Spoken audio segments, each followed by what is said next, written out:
Hello everyone.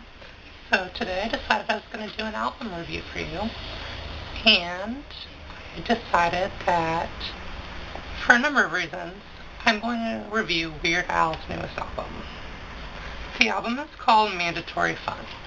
Now, if you don't know much about Weird Al, he was born in 1959, and at the age of 16 he was on the radio.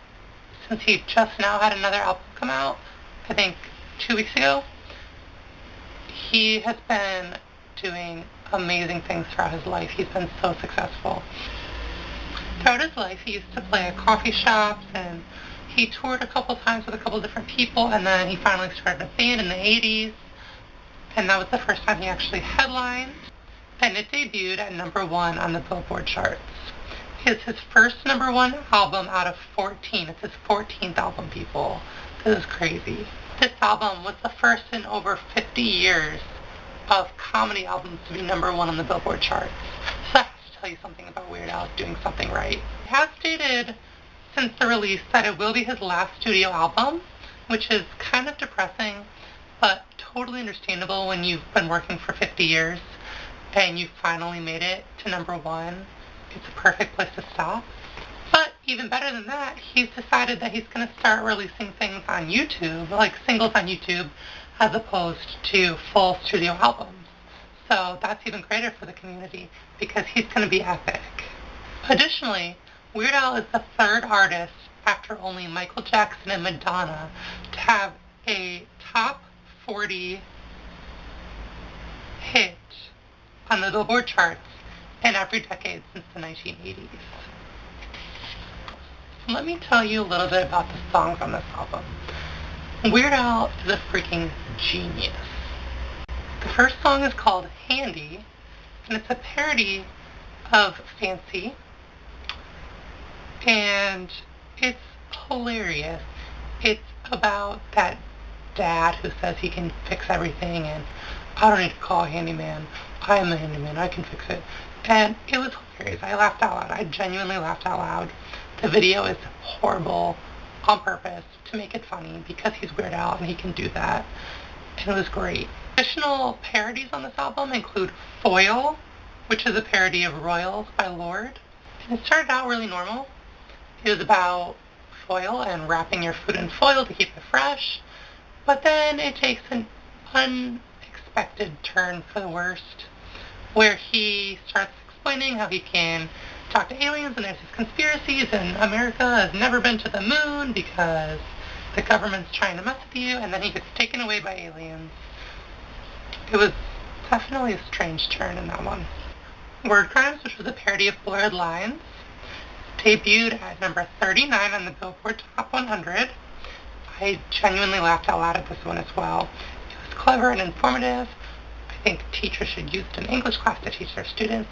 It was about all of the grammar mistakes that people make for no apparent reason. Like, I could care less, which means I could care at least a little, when you should say I couldn't care less, and things like that, when people making comments on YouTube videos and they use terrible grammar. This is what he was making fun of, and it was very clever, and it was really a good song. Now, That's What I Call Polka was a typical polka mix by Weird Al. If you've listened to any of his albums, then you know all about it. He just takes a bunch of songs, combines them together, makes it really funny. Wrecking Ball, Pumped Up Kicks, best song ever, Gangnam Style, Call Me Maybe, Scream and Shout by will.i.am, Somebody That I Used to Know, Timber, Sexy I Know It, Thrift Shop, Get Lucky, and his own Mandatory Polka by Weird Al. The next song that he spoofed off of was Radioactive, and this was my favorite song on the album.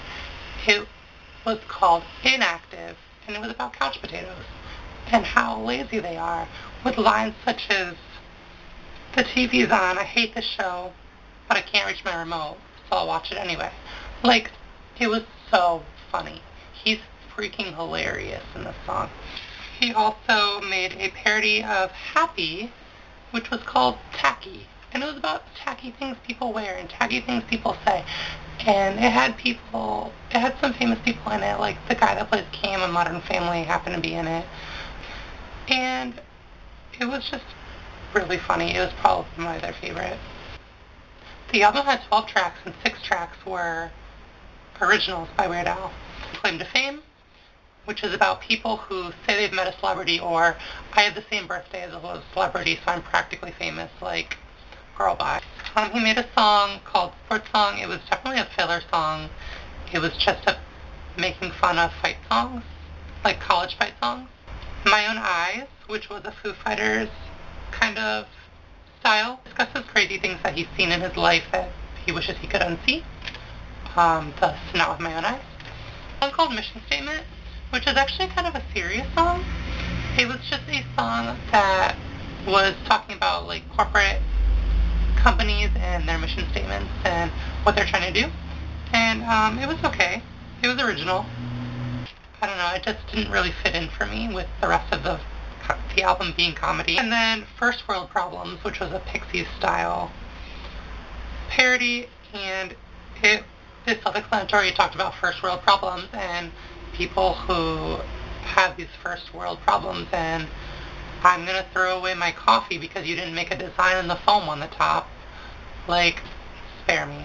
But it was really a funny song. And the final song on the album was called Jackson Park Express. And it was a love song, but it was a Weird Al style love song. So he made fun of her, trying to compliment her. He said things like, "Did you get a nose job? I'm only asking because it looks much prettier than the rest of your face." And all in all, it was definitely one of his best albums. It was definitely one of my favorites. Half the songs were originals, half were parodies. Pretty typical of Weird Al.